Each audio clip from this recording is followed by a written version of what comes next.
નમસ્કાર મિત્રો, સ્વાગત છે તમારું મારી ચેનલમાં.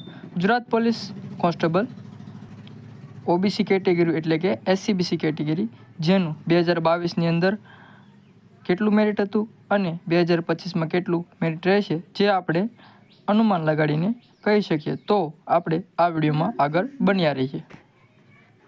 ગુજરાત પોલીસ કોન્સ્ટેબલ એલઆરડીની ભરતી વર્ષ 2021-22માં લેવાઈ હતી, જેની અંદર એસસીબીસી એટલે કે સામાજિક અને શૈક્ષણિક વર્ગ પછાત વર્ગના લોકોના કટ ઓફ કેટલું રહ્યું હતું, જે આપણે આગળ જોઈએ તો જેમાં 100 માર્કની લેખિત પરીક્ષા હતી અને 25 માર્કના શારીરિક ગુણ હતા અને વધારાના ગુણ એટલે કે એનસીસી, સ્પોર્ટ્સ સર્ટિફિકેટ જેવા બીજા વધારાના માર્ક ઉમેરવામાં આવ્યા હતા. આમ કુલ 125 માર્કથી વધુ માર્ક ગણવામાં આવ્યા હતા. 2022માં ડોક્યુમેન્ટ વેરિફિકેશન માટેનું કટ ઓફ, જેમાં પહેલાં પીએસટી અને એક્ઝામ થઈ ગઈ હતી, બાદમાં ડીવી માટેનું કટ ઓફ પડ્યું હતું. જે આપણે કેટેગરી વાઇઝ જોઈએ તો જેમાં એસસીબીસી કેટેગરી એટલે કે ઓબીસી કેટેગરીમાં પુરુષ ઉમેદવારોના માર્ક હતા જે 74.15 અને મહિલા ઉમેદવારોના માર્ક હતા 61.940 પોઈન્ટ હતા.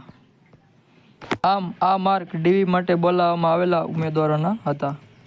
અને અંતિમ પસંદગીના મેરિટ આપણે જોઈએ તો જેની અંદર એસસીબીસી કેટેગરીમાં ઓબીસીના માર્ક પુરુષ ઉમેદવારોના 88.425 માર્ક હતા અને મહિલા ઉમેદવારોના 73.25 માર્ક હતા. આ માર્ક ફાઇનલ મેરિટના હતા.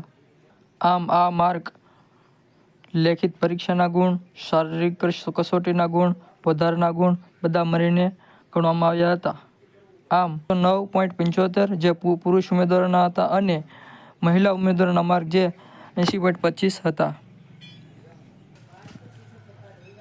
આ માર્ક ડીવી માટે બોલાવવામાં આવેલા ઉમેદવારોના હતા.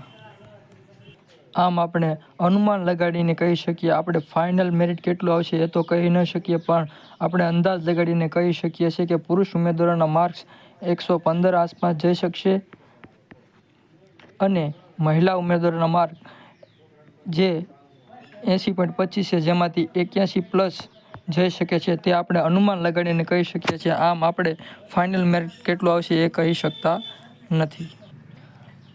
આમ આપણે એસસીબીસી કેટેગરીના ઉમેદવારો માટે વિડીયો બનાવ્યો છે. આમ તમે જો બીજી કોઈ કેટેગરીના વિડીયો બનાવવા માગતા હોય તો કમેન્ટમાં બતાવો.